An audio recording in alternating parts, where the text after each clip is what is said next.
सर्वोपरि सर्वोत्तम यज्ञ है, तत् है, बड़ा जल्दी इससे कल्याण होता है। क्योंकि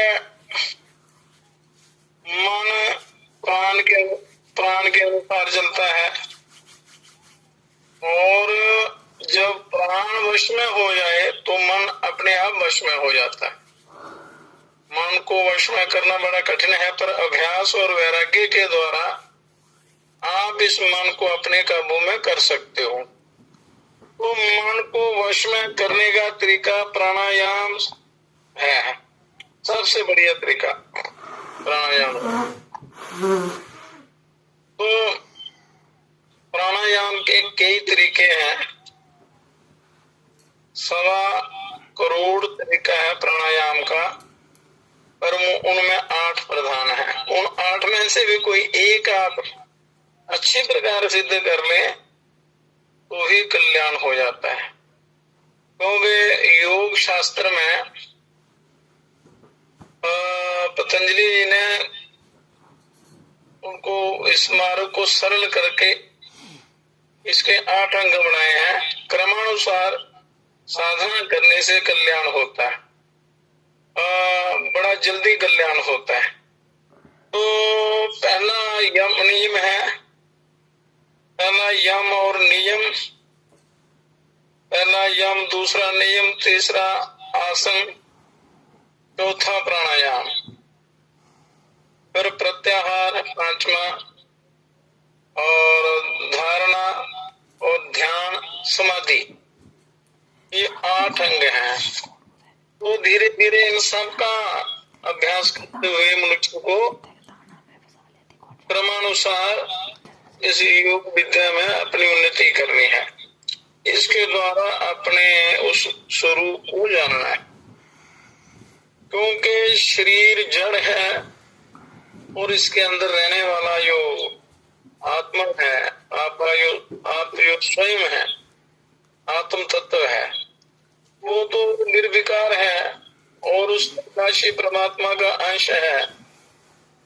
तो ध्यान साधना तो अपने आत्म तत्व के द्वारा उस पूर्ण ब्रह्म को प्राप्त करने के लिए है, क्योंकि अपने द्वारा ही उसको जाना जा सकता है। ये शरीर के मन, इंद्रियां, ये जितने भी कर्म हैं, इसमें ईश्वर की प्राप्ति नहीं होती। संसार के जितने भी पदार्थ हैं, उस अविनाशी तत्व का साक्षात्कार होने में समर्थ नहीं है। तो मनुष्य को सामर्थ्य जो है अभ्यास और वैराग्य के द्वारा प्राप्त होती है, वो योग्यता ईश्वर की प्राप्ति की। पर अज्ञानता के कारण मनुष्य ने अपने स्वरूप को छोड़कर संसार को अपना लिया है। मतलब संसारिक पदार्थों को सत्य मान लिया है, और ये पदार्थ सत्य है नहीं, संसार सत्य है नहीं, इसका कोई अस्तित्व नहीं है, असत्य का अस्तित्व होता ही नहीं है। और असत्य में सत्य की प्रतीति जो मनुष्य को होती है, ये अज्ञानता के कारण होती है, इसलिए कल्याण नहीं होता है। इसलिए कहते हैं कि भगवान श्री कृष्ण अर्जुन को कहते हैं कि तू कर्मयोग का साधन करते करते तो उस ब्रह्म का साक्षात्कार, या अगर मेरी बात समझ में नहीं आती है तो महान पुरुषों के पास जाकर, सिद्ध गुरुओं के पास जाकर, जानकार लोगों के पास जाकर तो उस तत्व ज्ञान को प्राप्त कर। और उन महापुरुषों से वो तत्व ज्ञान प्राप्त होगा कि नहीं होगा, ये निश्चित नहीं है। क्योंकि जो तत्वदर्शी है वो तत्वदर्शी भी होना चाहिए और ज्ञानी भी होना चाहिए। और ये पक्का निश्चित नहीं होता कि जो आपको ज्ञान देने वाला महापुरुष है या कोई गुरु है, क्या वो तत्वदर्शी है या नहीं, इसका पक्का नहीं होता। अगर गुरु तत्वदर्शी है, ज्ञानी भी है, पर शिष्य में पूर्ण श्रद्धा है कि नहीं है, तो इसमें बड़ा बड़ी सावधानी बरतने की आवश्यकता होती है। तो इसलिए ये अर्जुन, तू मेरी आज्ञा के अनुसार जो कर्तव्य कर्म करेगा, वो कर्तव्य कर्म करते करते एक दिन संसारिक पदार्थों से संबंध विच्छेद हो जाता है। जब संसार से संबंध विच्छेद हो जाता है तो अपना स्वरूप जो है उसका अनुभव हो जाता है, क्योंकि परमात्मा से इस जीवात्मा का नित्य संबंध है। केवल मल विक्षेप और आवरण के कारण वो ज्ञान ढका हुआ है, इसलिए वो उसका साक्षात्कार नहीं होता, उस ब्रह्म का, उस प्रभु के प्रकाश का, उस आत्मानंद की अनुभूति नहीं होती। जब तक अंतःकरण निर्मल नहीं होता, सत्य का बोध नहीं होता, तब तक वो आनंद अनुभूति नहीं होती है, कल्याण नहीं होता। और ये मनुष्य जन्म आत्म कल्याण के लिए मिला है, ये संसार में फंसने के लिए नहीं मिला है। क्योंकि संसार में जन्म लेने में भी दुख कष्ट होता है, फिर यहाँ रहने में भी कष्ट, कर्म भोगने में भी कष्ट, याते समय भी कष्ट है, कष्ट ही कष्ट है। अगर संसार की तरफ आप प्रेम रखेंगे तो सुख एक पल भी नहीं मिलेगा, और यदि अपनी तरफ रखेंगे, अपनी मतलब स्वयं की तरफ, उस परमात्मा की तरफ अगर आपका प्रभाव होगा, आपका चिंतन होगा, आपकी जिज्ञासा होगी अपने आप को जानने की, तो आप सच्चा सुख प्राप्त कर सकते हैं। तो मनुष्य की अज्ञानता का अष्टावक्र जी कहते हैं कि अविनाशी आत्मात्मेकं विज्ञाय तत्वता तत्वात्मज्ञस्य शरीरस्य प्रथमते अर्जुन रति।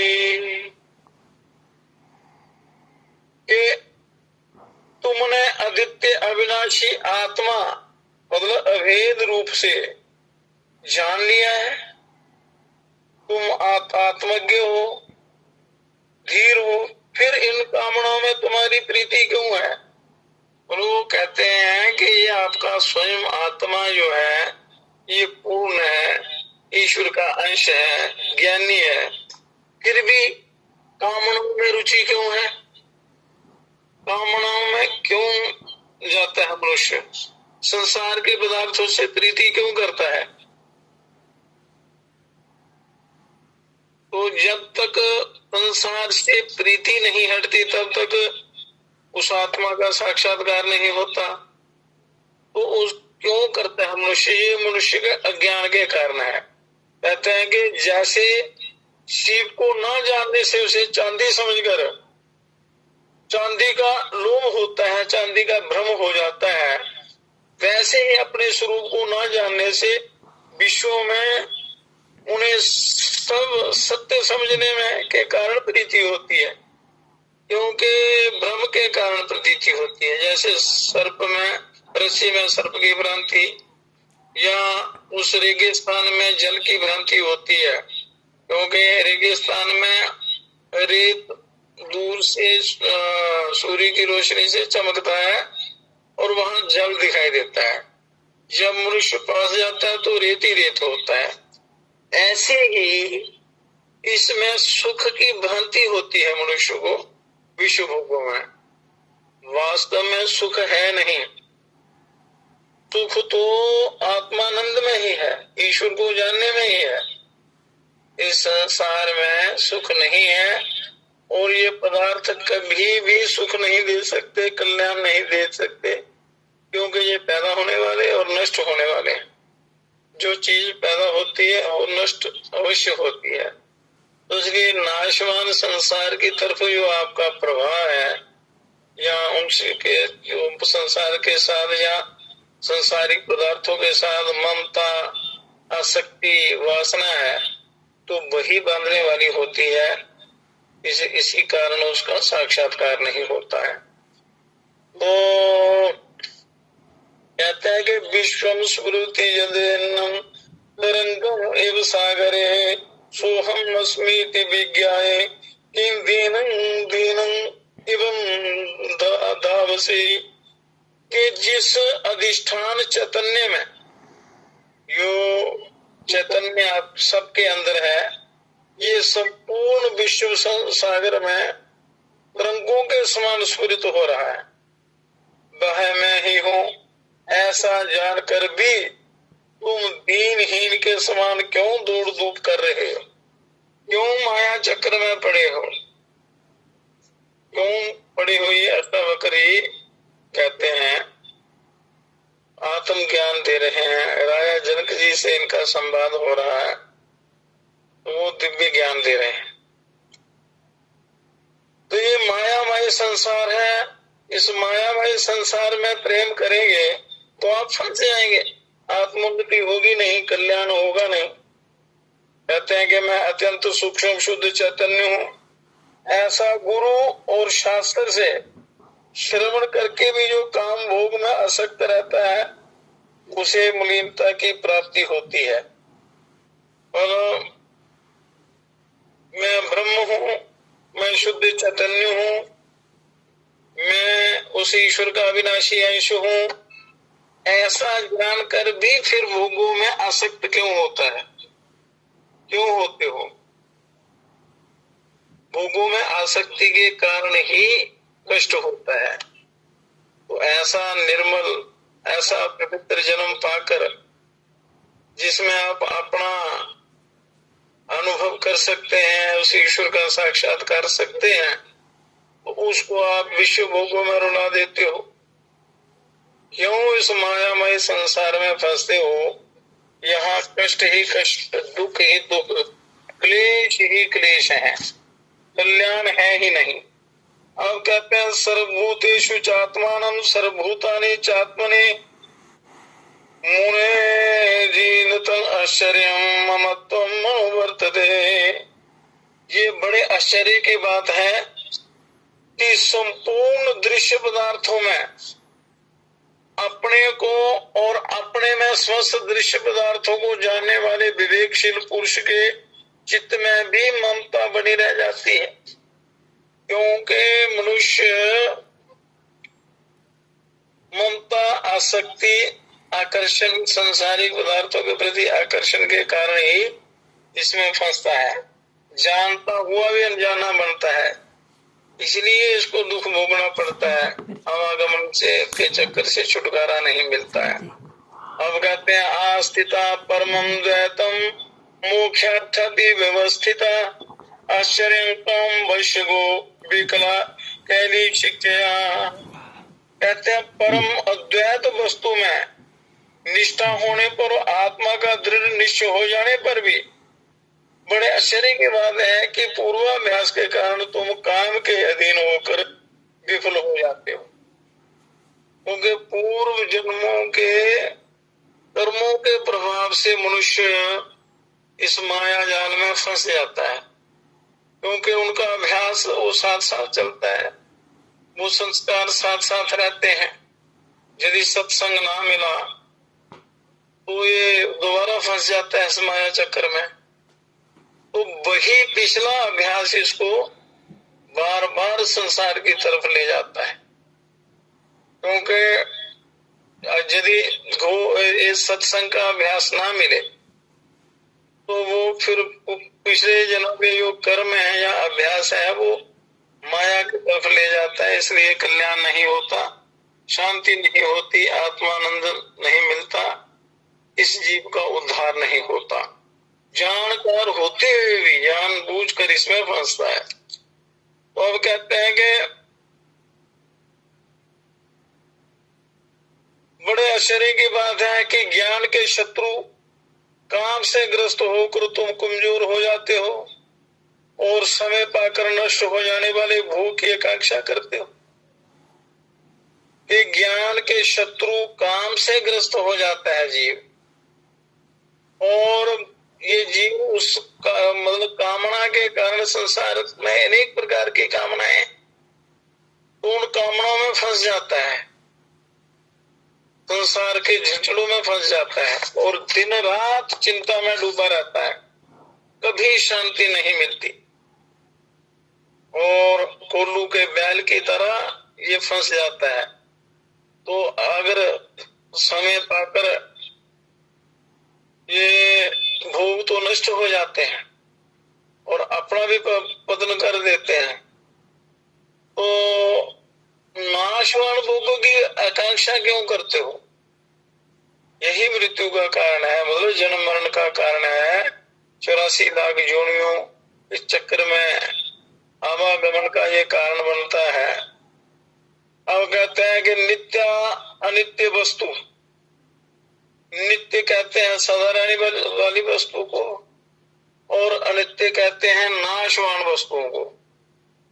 जो विवेकी लौकिक पारलौकिक भोगों से विरक्त और मुमुक्षु पुरुष भी मोक्ष से डरता है, संसार के छूट जाने से डरता है। ये बड़े आश्चर्य की बात है।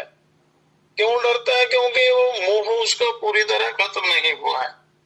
शरीर के साथ मोह, संसारिक वस्तुओं के साथ मोह, रंग बिरंगी वस्तुओं के साथ मोह, फिर परिवार का मोह, इस प्रकार ये दुख ही दुख भोगता है। अब अष्टावक्र जी कहते हैं कि धीरस्तु भोज्यमानो अपि पीड्यमाने अपि सर्वदा आत्मानं केवलम पश्यन्तं तुष्यन्ति च कुप्यति। धीर पुरुष भोग अथवा पीड़ा पाकर भी सर्वदा केवल आत्मदृष्टि रखता है। जो धीर पुरुष है वो आत्मदृष्टि रखते हैं और वह ना तुष्ट होता है ना रुष्ट होता है। वो सम योग को प्राप्त होता है, ना सुख में सुखी ना दुख में दुखी होता है। गीता के दूसरे अध्याय में भगवान श्री कृष्ण जी ने इसका वर्णन किया है, समयोग का, समता योग। तो चेष्टमानम शरीरं स्वं पश्यन्त्यं शरीरवत् संस्थं चापि निंदया कथं क्षुब्धेन महाशय। क्या महापुरुष तो कर्म में लगे हुए अपने शरीर को दूसरे के शरीर के समान समझता है और स्तुति या निंदा उसे क्षोभ नहीं। क्षोभ क्यों होगा? स्तुति या निंदा से उसे क्षोभ क्यों होगा, कष्ट क्यों होगा? जो सबको समान समझेगा, जिसके अंदर समयोग है, तो वो निंदा स्तुति से परे हो जाता है। क्योंकि निंदा से भी पतन होता है और स्तुति से भी पतन होता है। निंदा स्तुति दोनों से परे मनुष्य जब हो जाता है तो उसको परम कल्याण की अनुभूति होती है, परमानंद की अनुभूति होती है, उसका जीवन सफल हो जाता है। तो उस समता को प्राप्त करने का अभ्यास करना चाहिए, तो वो होती है सत्संग से। पहले ज्ञान की 7 भूमिकाओं का वर्णन किया था, तो उसमें पहली 3 भूमिकाएं हैं श्रवण मनन निधि ध्यासन। ये सुनना, श्रवण जो है ये पहली भूमिका है, क्योंकि सुना हुआ शब्द कभी भूलता नहीं है, उसका असर जल्दी होता है। और जो मन में शब्द बैठ जाता है फिर उस पर मनन किया जाता है और मनन के बाद निधि ध्यासन, मतलब उसका ध्यान अभ्यास किया जाता है, तो फिर आत्मानंद की अनुभूति होती है। तो श्रवण मनन निधि ध्यासन ये सब सत्संग से मिलते हैं। कहते हैं संत समागम हरि कथा तुलसी दुर्लभ धोए धारा सत्य और लक्ष्मी पापी के भी होए। ये संसार के वैभव सबके पास होते हैं, परंतु संतों का संग, शास्त्रों का स्वाध्याय और बड़े बुजुर्गों का संग बड़ी मुश्किल से मिलता है।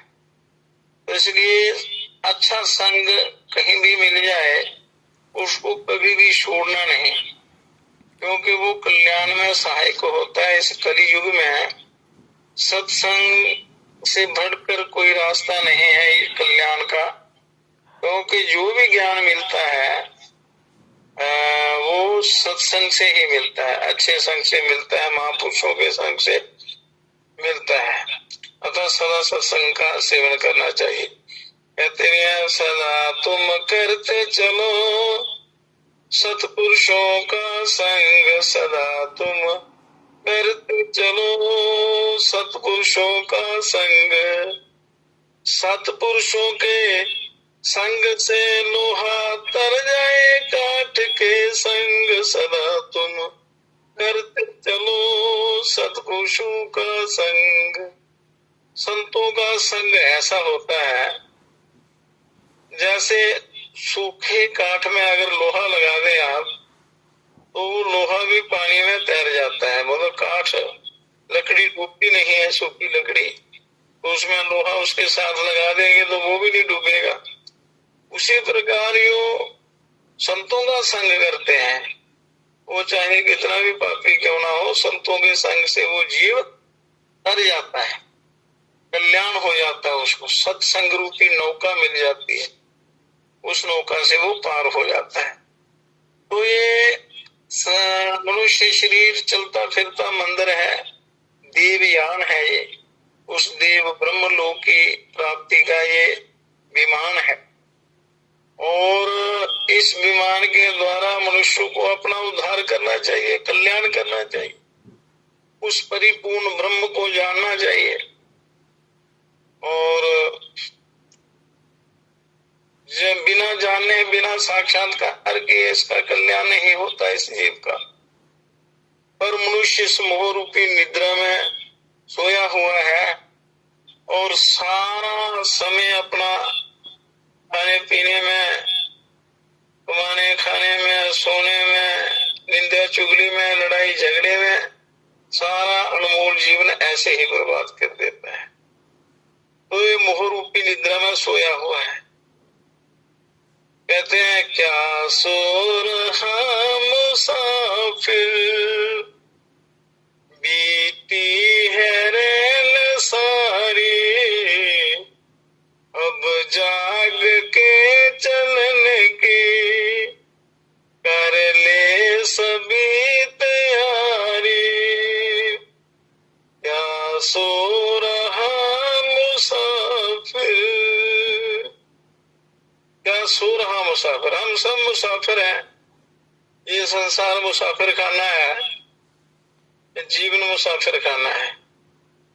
बीती है रैन सारी, के सारा जीवन ऐसे ही बीत गया, सारी रात्रि बीत चुकी।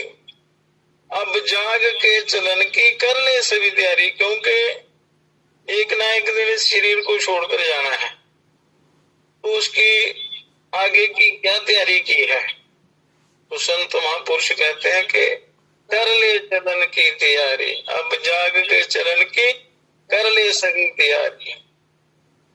फिर कहते हैं तुझको है दूर जाना, नहीं पास में समाना, आगे नहीं ठिकाना, होवे बड़ी खुआरी,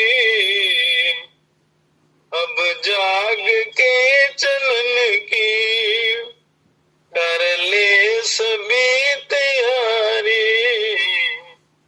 क्या सो रहा मुसाफिर, तुझको है दूर जाना, संग में नहीं समाना। समाना मतलब भजन कीर्त सत्संग रूपी, परोपकार धर्म कर्म रूपी वो पूंजी आपके पास नहीं है। तुझको है दूर जाना है अपने उस देश में जहां से आए हैं। आगे नहीं ठिकाना, होवे बड़ी खुबारी के, बिना भजन के आपको आगे कोई जगह नहीं मिलेगी, बड़ी खजल खुबारी होगी, नरकों में जाना पड़ेगा, दुख भोगना पड़ेगा, या 84 लाख योनियों में भड़कना पड़ेगा। अब कहते हैं पूंजी सभी गवाई, कुछ ना करी कमाई, जाले वतन में जाए, कर्जा किया है भारी, अब जाग के चलन की कर ले सभी तैयारी।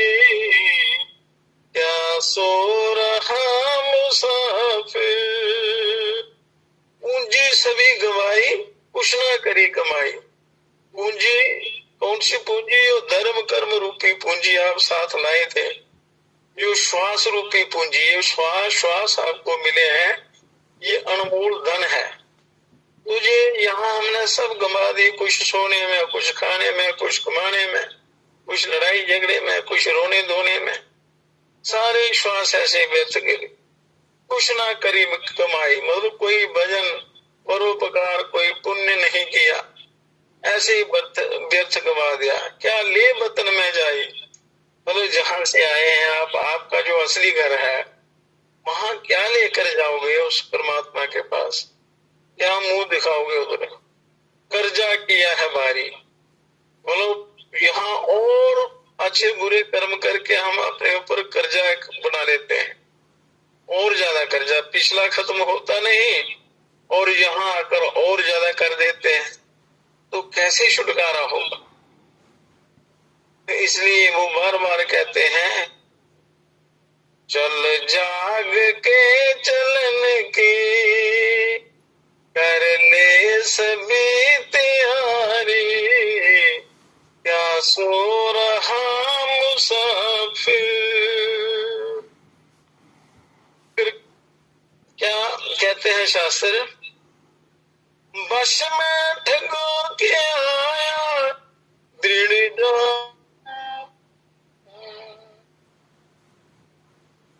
परदेश दिल लगाया घर की सुधी बिसारी, अब जाग के चलन की कर ले सभी तैयारी, क्या सो रहा मुसाफिर।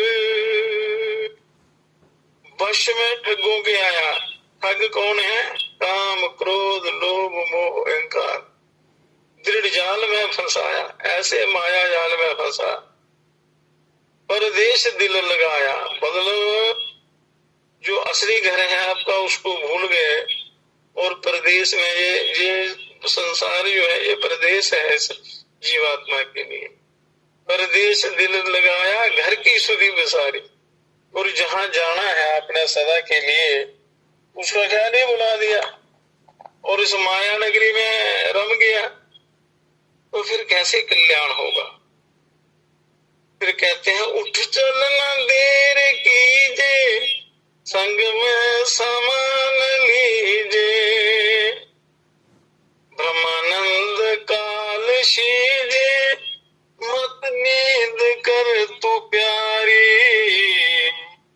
अब जाग के चलन की कर ले सभी तैयारी, क्या सो रहा मुसाफिर।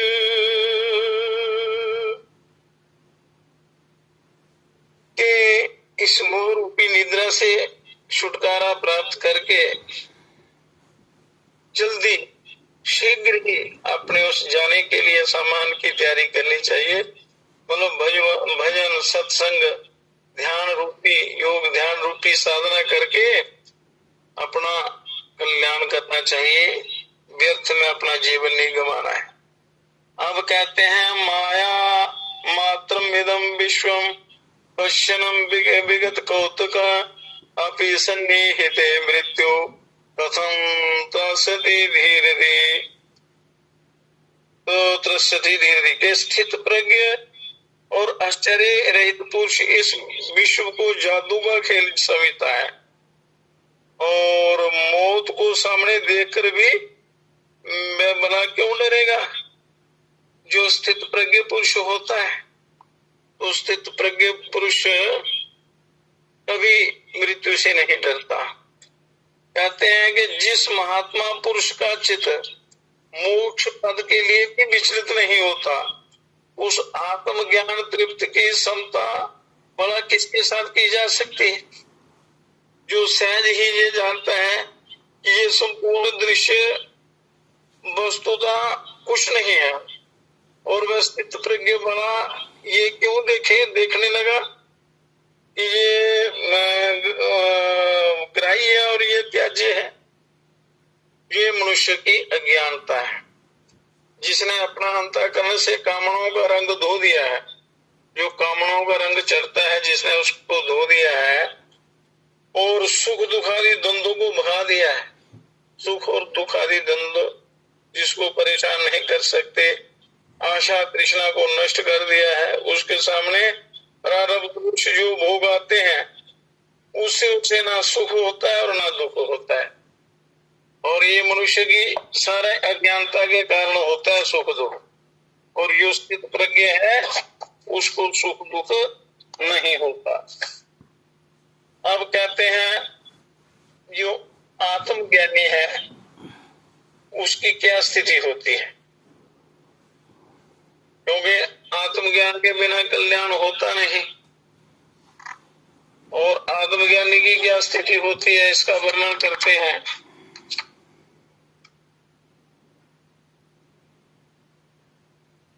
ये संभव है कि स्थित प्रज्ञ आत्मज्ञानी पुरुष भी लीला पूर्वक भोग के खेल खेले, परंतु संसार का भार ढोने वाले मूढ़ों के साथ उसकी कोई तुलना नहीं होती। जो आत्मज्ञानी होता है, जिसको आत्मज्ञान की प्राप्ति है। यत् पदम प्रेप्सवो दीनाः शक्राद्या सर्वदेवता अहो तत्र स्थितो योगी न हर्षमुपगच्छति। कि इंद्रादि सारे देवता जिस पद की प्राप्ति के लिए अत्यंत दीन रहते हैं, इंद्रादि सब देवता, और बड़े आश्चर्य की बात है कि उसी पद पर स्थित होकर भी तत्व ज्ञानी योगी को हंस रूप विकार नहीं, हर्ष रूप विकार नहीं प्राप्त होता। कोई भी विकार नहीं होता, ना हर्ष होता है ना शोक होता है आत्मज्ञानी। इसलिए आत्मज्ञान बहुत ही जरूरी है, बड़ा आवश्यक है। पर आत्मज्ञान तभी होगा जब आपका ये सांसारिक जो आहार है, आचार विचार व्यवहार, ये पवित्र होंगे। तो ये जब मनुष्य जन्म मिलता है किसी परिवार में, तो वहाँ कैसे रहना है, उसकी क्या मर्यादाएं हैं, और पिता का क्या धर्म है, माता का क्या है, पुत्र का क्या है, भाई का क्या है, इस प्रकार जितने भी बंधु हैं, जहाँ समाज की जो व्यवस्था है, तो पूरी मर्यादा में रहते उन सबका पालन करते हुए अपने आत्मज्ञान की तरफ बढ़ना है। अन्यथा मनमाना आचरण करने से कल्याण नहीं होता है। तो इंद्रादि देवता जिस पद की प्राप्ति के लिए दीन रहते हैं, उसी पद पर स्थित होकर भी तत्वज्ञानी योगी को हर्ष रूप विकार नहीं होता। मतलब ज्ञानी को कोई हर्ष या कोई कष्ट दुख नहीं होता। कहते हैं यद्यपि धुएं से आकाश धूमिल सा मालूम पड़ता है, परंतु वास्तव में धुआं उसे स्पर्श नहीं कर सकता। ऐसे ही तत्वज्ञ पुरुष का पुण्य पाप से बाहरी संबंध दिखने पर भी भीतर किसी प्रकार का संस्पर्श नहीं होता। आत्मज्ञानी के अंदर जो है उसके हलचल नहीं होती, वो अंदर उसके ज्ञान ही ज्ञान, कल्याण ही कल्याण होता है। और जिस महापुरुष ने इस तत्व का साक्षात्कार कर लिया है कि ये संपूर्ण जगत आत्म स्वरूप ही है, फिर यदि वह प्रारब्ध से स्वेच्छानुसार बर्ताव करे तो उसे भला कौन रोक सकता है। और ब्रह्मा से तिनके तक 4 प्रकार के प्राणियों में एकमात्र तत्वज्ञ पुरुष की जो है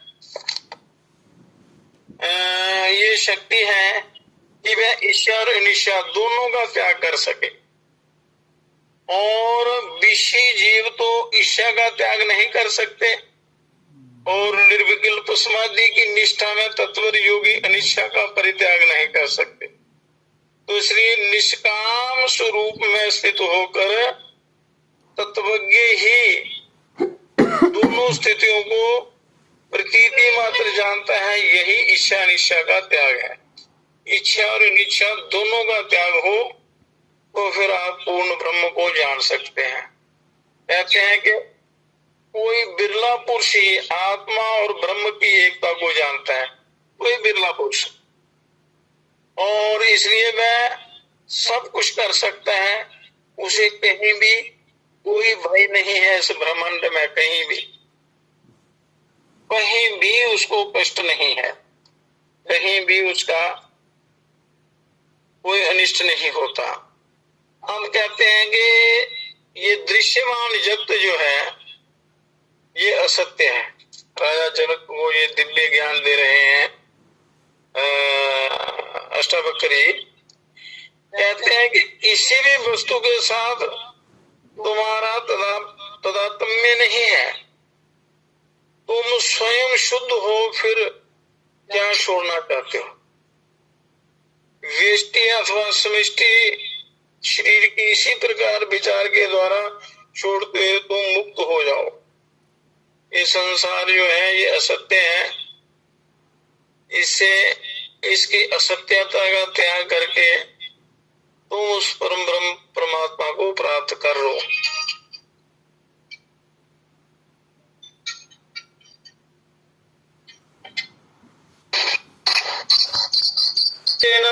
शुद्धंतम तुमिच्छसि संगात विलयं कुर्वन्नेमेव लयं व्रज। ये जगत जो है ये सत्य है, तो इसके साथ तादात्म्यता नहीं होनी चाहिए, एकता नहीं होनी चाहिए, क्योंकि संसार जो है ये आपको आवागमन के चक्कर में डाल देगा, आपका कल्याण नहीं होने देगा।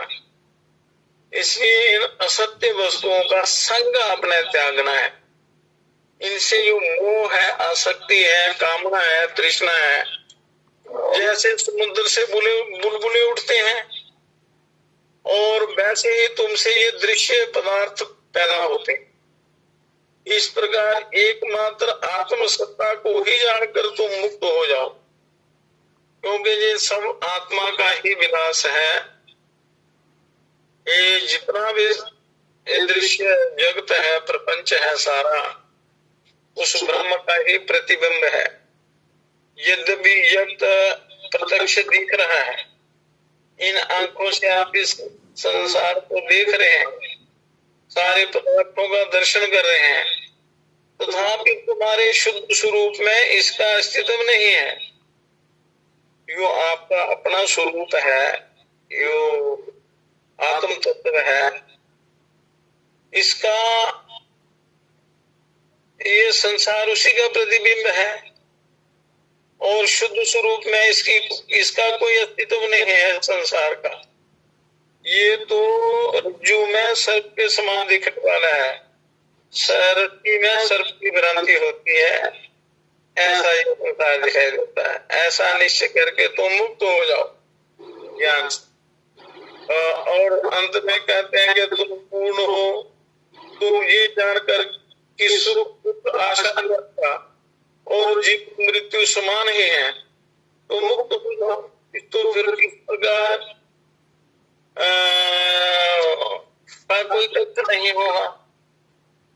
तो उसी अपने स्वरूप को जानने के लिए अनेक प्रकार के उपाय बताए हैं। तो गीता में बताया है कर्म योग, ज्ञान योग और भक्ति योग। इन तीनों के अंतर्गत सारी साधनाएं आ जाती। तो ज्ञान योग से परम कल्याण होता है, परंतु कुछ कर्म योग से शरीर की शुद्धि होती है और ध्यान योग से ज्ञान की प्राप्ति होती है, कल्याण हो जाता है मनुष्य को। और भक्ति इन दोनों में रहती है। भक्ति योग कर्म योग में भी गौण रूप से रहता है और ज्ञान योग में भी भक्ति योग होता है। और क्योंकि बिना भक्ति के ना कर्म योग सिद्ध होता है ना ज्ञान योग सिद्ध होता है, तो इसलिए कहते हैं अब आत्मा और संसारिक जगत की, इस प्राकृतिक जगत की समानता का अनुभव करना है अपने। ये अपने ये ध्यान करना है कि मैं आकाश के समान अनंत हूँ और प्रकृति जगत घट के समान है। प्राकृतिक जो संसारिक ये पदार्थ हैं या प्राकृतिक जो संसार है ये घड़े के समान है, यही ज्ञान है। ऐसी अवस्था में ना तो इस जगत का त्याग है, ना ग्रहण है, और ना तो लय ही है। अनंत देश की दृष्टि से आत्मदेश नहीं होता। तो इसलिए फिर ये ध्यान करना कि मैं महासमुद्र के समान हूँ और ये प्रपंच तरंग के समान है कि मैं महासमुद्र हूँ। तरंग समुद्र में ही उठती है, तो तरंग और समुद्र एक ही है, एक जल के ही दोनों आधार है। जल इन दोनों का आधार है, समुद्र और तरंग। तो यही ज्ञान है कि मैं महासमुद्र के समान हूँ और ये प्रपंच तरंग के समान है, और यहाँ ज्ञान है। और ऐसी अवस्था में ना तो इस प्रपंच का त्याग है, ना ग्रहण है, और ना ही है। कार्य कारण की दृष्टि से कार्य अलग नहीं होता है। इस प्रकार आत्मा और प्राकृतिक जगत की समानता का अनुभव करने के लिए अष्टावक्र ये ज्ञान दे रहे हैं।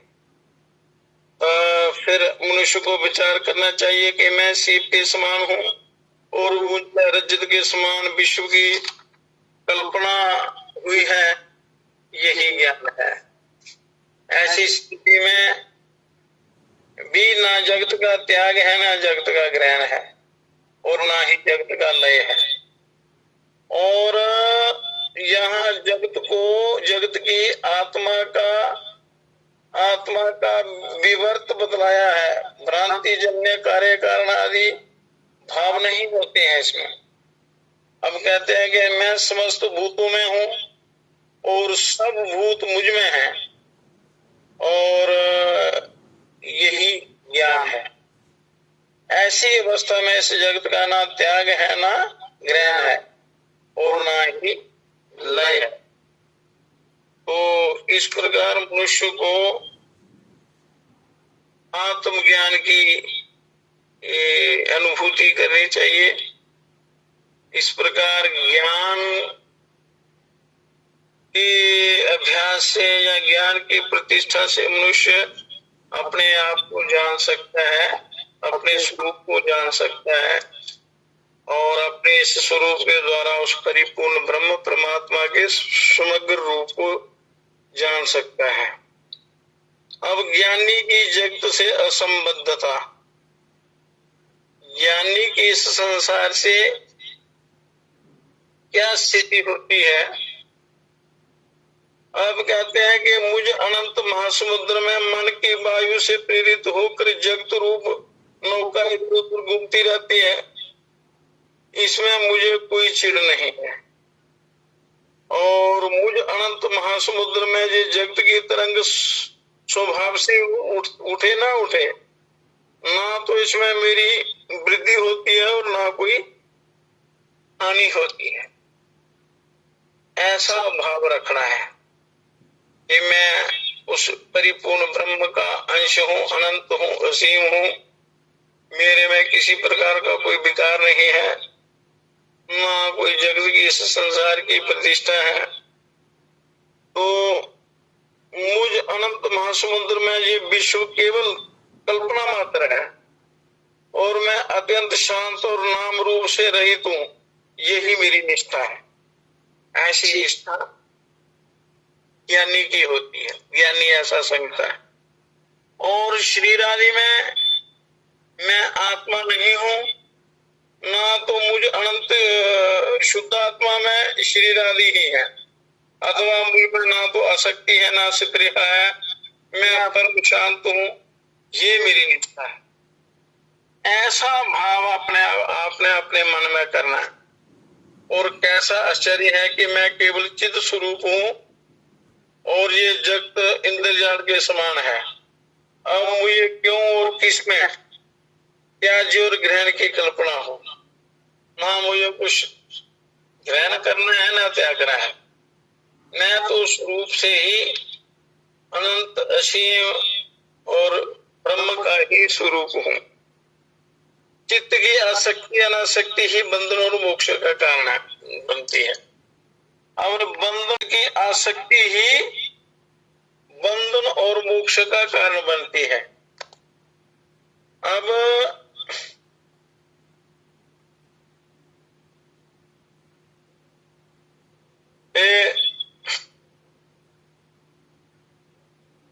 अष्टावक्र कहते हैं कि तदा बंधो जदा चित्तं किंचदा वांछति शोचति किंचन मुंचति गृह्णाति किंचन भविष्यति कुप्यति। जब चित्त कुछ चाहता है, किसी के लिए शोक करता है और किसी वस्तु को छोड़ता पकड़ता है और किसी वस्तु से रुष्ट और तुष्ट होता है, तभी बंधन है। ये बंधन कब होता है? जब चित्त राग द्वेष सुख दुख मेरा तेरा इसमें लिप्त हो जाता है। किसी के लिए शोक करता है, किसी वस्तु को छोड़ता या पकड़ता है या कुछ इच्छा करता है और किसी से रुष्ट पुष्ट होता है, तभी बंधन का कारण बनता है। तुझे चित्त ही आसक्ति अनासक्ति मतलब चित्त की जो मन की जो आसक्ति अनासक्ति होती है वही बंधन का कारण होती है। तो इसको निर्मल बनाने की कोशिश करनी चाहिए। तो आसक्ति ही संसार है, इसलिए आसक्ति का त्याग करने के लिए भगवान ने गीता में भी कहा है। श्रीमद् भगवद गीता में बड़ा दिव्य ज्ञान दिया है परमात्मा ने। उसको अगर अच्छी प्रकार आप जान लें, उसका श्रवण कर लें तो परम कल्याण होता है, हो जाता है। जब चित्त चाह शोक त्याग ग्रहण हर्ष और रोष से रहित होता है तभी मुक्ति है। और तदा बंधो जदा चित्तं सक्तं काश्यवे दृष्टिषु तदा जदा चित्तम असक्तम सर्व दृष्टिषु। कि जब चित्त की दृष्टियों में आसक्त है तब बंधन है। अगर चित्त संसार के पदार्थों में आसक्त है तो बंधन, या किसी से भी आप कुछ इच्छा करते हैं तो बंधन है। तुझे चित्त की जो कामना है, ममता, पदार्थों के साथ ममता है, आसक्ति है, वासना है, यही बांधने वाली होती है। इसलिए इस बंधन से आपने छूटना है। और जब चित्त किसी दृष्टि में आसक्त नहीं है तब मोक्ष होता है। तो मोक्ष भी आप किसी मनुष्य शरीर में प्राप्त कर सकते हैं और कोई रास्ता नहीं है, क्योंकि ये असली आखिरी खिड़की है परमात्मा की प्राप्ति की। लास्ट अंतिम द्वार है ईश्वर की प्राप्ति का ये मनुष्य शरीर। अगर यहाँ से चूक गए तो समझो 84 लाख योनियों में आपको भटकना पड़ेगा, कल्याण नहीं होगा। तो संसार में रहना है, संसार में अनासक्त रहते हुए कर्तव्य कर्मों का पालन करते हुए अपना उद्धार करना है, अपना कल्याण करना है। क्योंकि शरीर में यदि कर्तव्य कर्म नहीं करेंगे इस संसार में तो आपका निर्वाह नहीं होगा। तो शास्त्रों में जो कर्तव्य कर्म करने की आज्ञा दी है तो उनकी आज्ञा अनुसार उन कर्मों को करना है, क्योंकि शास्त्र में जो ज्ञान दिया है वो परमात्मा का ही दिया हुआ ज्ञान है। तो उस परमात्मा के ज्ञान की अवहेलना करने से इस जीव का पतन होता है। और अगर उस आज्ञा का पालन करें तो आपका कल्याण हो जाता है। तो इसी जन्म में अपने अपना कल्याण करना है, अपना पतन नहीं करना है, अपना उद्धार करना है। जब अहम भाव का बाद है तब मोक्ष है। जहाँ अहंकार का आत्मा होता है, अहंकार को आप नहीं अपनाते हैं, उसको महत्व नहीं देते हैं, तो तब भी मनुष्य इस जीव का मोक्ष होता है। और जब कहीं भी अहम भाव है वहां बंधन है। तो ऐसा जानकर और अपेक्षा से ना तो किसी को पकड़ो और ना छोड़ो, बोलो समावस्था में रहो, समयोग का पालन करो, उसकी प्राप्ति करो। अब वासना ही सुख दुख आदि द्वंद्वों का कारण है। यहाँ चित्त की आसक्ति का वर्णन किया। अब सुख और दुख का कारण क्या है? वासना। वासना जो है जन्म मरण के चक्कर में डालती है। तो इसका वर्णन हम कल करेंगे, इसका वर्णन हम कल करेंगे। तो अब सार क्या है कि मन को अपने वश में करना है, क्योंकि मन ही बंधन और मोक्ष का कारण है। यही जीवा आपको पार लगा देती है और यही जीवा इस संसार के चक्कर में डाल देती, यही पतन कर देती। इसका यदि सदुपयोग करोगे तो आपका उद्धार होगा और दुरुपयोग करोगे तो पतन होगा। तो इसलिए परमात्मा के दिए हुए इस अनमोल जीवन को आपने सार्थक बनाना है, सफल बनाना है, इसका दुरुपयोग नहीं करना है।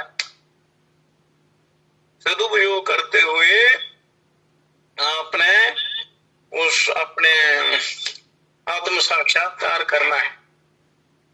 चाहे आप गृहस्थी हैं, चाहे ब्रह्मचारी हैं, सन्यासी हैं, वानप्रस्थी, आप घर में ही अपना उद्धार कर सकते हो, कल्याण कर सकते हो। तो आपको करना है क्या है? अपनी आदतें सुधारनी है और मन पर काबू करना है और सत्संग का सेवन कभी नहीं छोड़ना। आहार, आचार, विचार, व्यवहार पवित्र बनाते हुए अपने आप को उन्नति की तरफ ले जाना चाहिए। आपने अपनी आदतों को सुधारना है।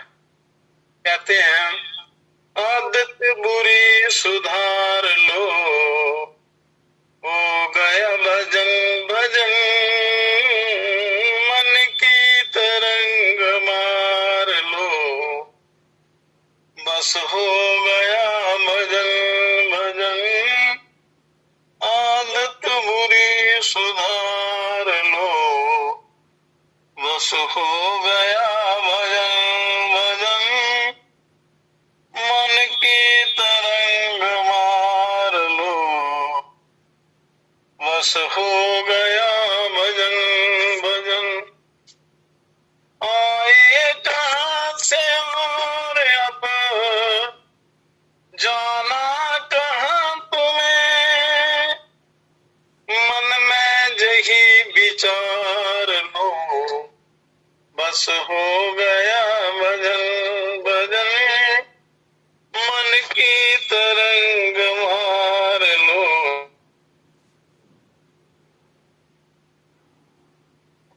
भजन भजन। दृष्टि में तेरे दोष है, दुनिया निहारती, समता का अंजन लो, बस हो गया भजन भजन। आदत बुरी सुधार लो, बस हो गया भजन भजन। नेकी सभी के साथ में जितनी बने करो, मत सिर बदी का भार लो, बस हो गया भजन भजन। मन की तरंग मार लो, बस हो गया भजन भजन, मन की तरंग मार लो, बस हो गया भजन भजन। त्याग दो मीठे वचन कहो, कटुता मनो से त्याग दो, मीठे भजन करो, वाणी का स्वर सुधार लो, बस हो गया भजन भजन। आदत बुरी सुधार लो, बस हो गया भजन भजन। अच्छे बुरे जो भी तुम्हें कर्मों के फल दिए, अच्छे बुरे जो भी तुम्हें कर्मों के फल दिए, हंसकर सभी गुजार लो, बस हो गया